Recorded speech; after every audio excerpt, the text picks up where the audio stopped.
Hello friends, welcome back to my channel. My name is Raman और आज हम अपनी सीरीज को कंटिन्यू कर रहे हैं falcon and the Winter soldier के एपिसोड नंबर 4 से। So without any delay let's start.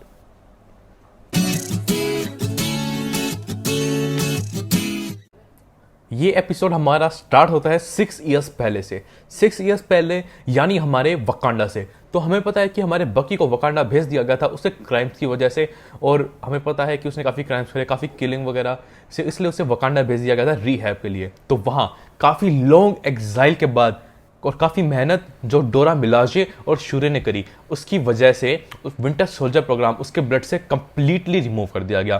तो यहाँ इस सीन में हमें टेस्टिंग दिखाई जा रही है जब डोरा मिलाजे उस पर टेस्ट कर रही है वही सेम वर्ड्स बोल के, लॉन्गिंग 17 रशियन।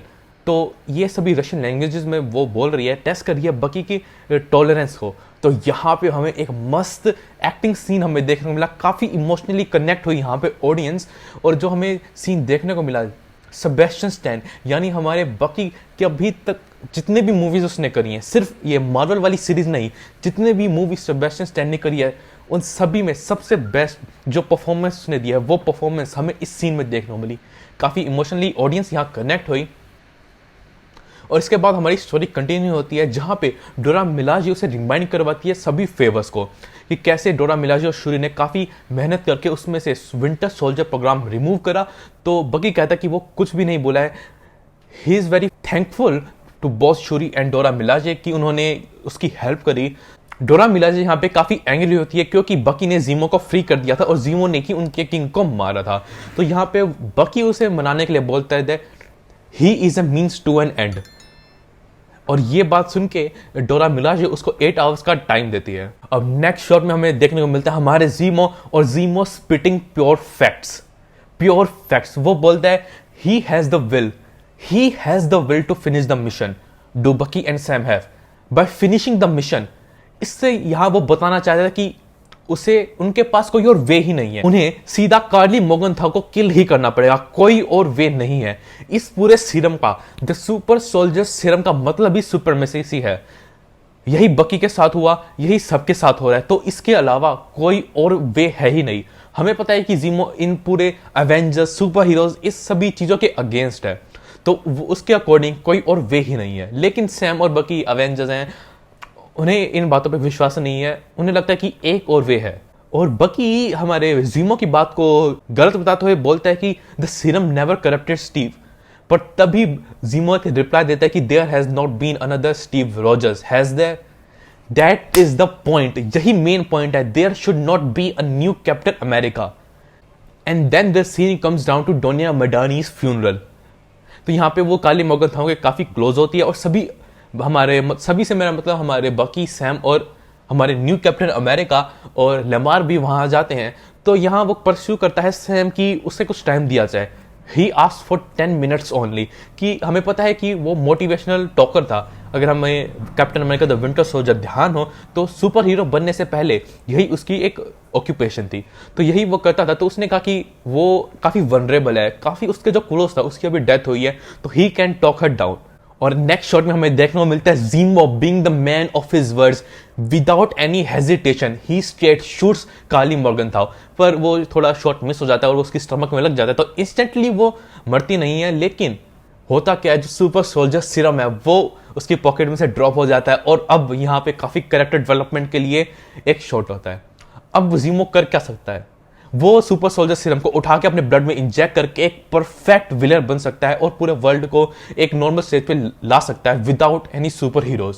यही उसकी थिंकिंग है। लेकिन विदाउट एनी हेजिटेशन, बिना कुछ सोचे समझे, सीधा वो सभी सुपर सोल्जर सीरम को डिस्ट्रॉय कर देता है।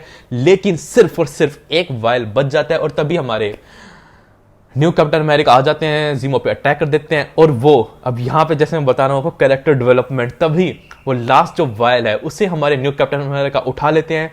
और वो जैसे मैं आपको बताता जा रहा हूं कि वो एक डॉक्टर साइड की तरफ जा रहा है अपने कैरेक्टर की, तो वो उस वायल को अपनी पॉकेट में रख लेता है, उसे डिस्ट्रॉय नहीं करता। और हमें नेक्स्ट शॉट देखने को मिला, मेरा फेवरेट सीन अभी तक की इस वेब सीरीज में। और वहां पे जो हमारे जॉन वॉकर और लेमार है वो जीमो को लेने आते हैं, लेकिन तभी नेक्स्ट मोमेंट में डोरा मिलाजे वहां पे आ जाते हैं, क्योंकि वो भी जीमो के पीछे थे, क्योंकि उसी ने उनके किंग को मारा था। तो वहां पे एक काफी कामली बात चल रही होती है। बकी उन्हें बताता भी है कि you want to mess with Bucky here but not the Dora Milaje. तो थोड़ी लैक ऑफ मैनेस की वजह से वहां पे एक फाइट ब्रोक हो जाती है, और वहां पे हमें अब तक का बेस्ट एक्शन सीन हमें देखने को मिला। काफी ऑसम सीक्वेंस हमें देखने को मिला, जिसमें हमारे न्यू कैप्टन अमेरिका बिल्कुल अच्छी तरह पिट रहे होते हैं, और थोड़ी सी फाइट वहां इंटेंस हो जाती है। तभी सैम और बकी इंटरफेयर कर देते हैं, लेकिन just look at this throw.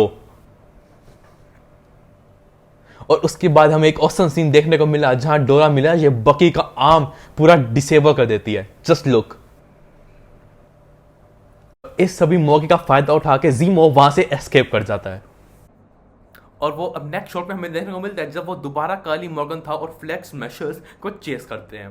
तो यहाँ पे हमें कुछ डिफरेंट देखने को मिला। हमारे न्यू कैप्टन अमेरिका जैसे शील्ड को थ्रो करते हैं वैसे थ्रो नहीं करते, जस्ट लुक। और ये सीन देखिए।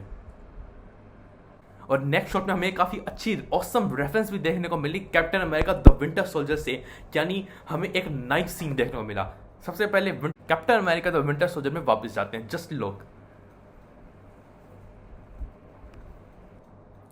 और ये देखिए बकी की इस सीरीज में नाइफ स्किल्स, एक काफी अच्छा रेफरेंस हमें यहां देखने को मिला।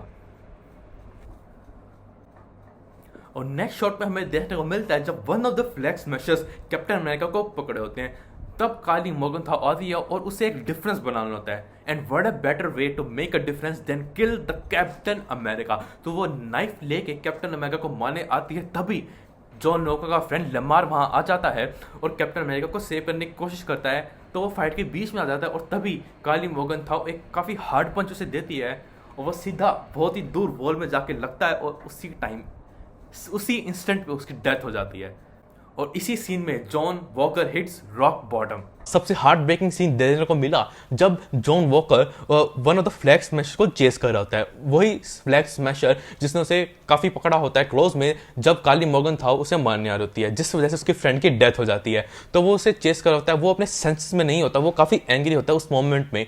उसे नहीं पता कि इस मोमेंट में उसे करना क्या चाहिए। तो तभी वो बंदा स्टम्बल हो जाता है और तभी कैप्टन आता है। और यहाँ हमें एक काफी अच्छी रेफरेंस देखने को मिली from Captain America the Civil War, जब स्टीव ने आयरन मैन के ऊपर जिस वे में शील्ड मारी थी उसी सेम वे में जॉन वॉकर उसी सेम पर्सन पे उसी वे में शील्ड मारता है, पर वो बंदा कोई आयरन मैन नहीं होता।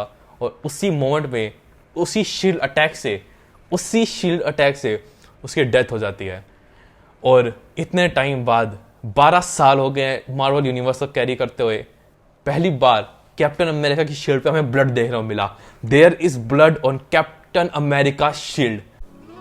थैंक यू फॉर वॉचिंग, और मैं अपनी प्रीवियस रिव्यूज का लिंक यहां दे दूंगा। Don't forget to like, share and subscribe.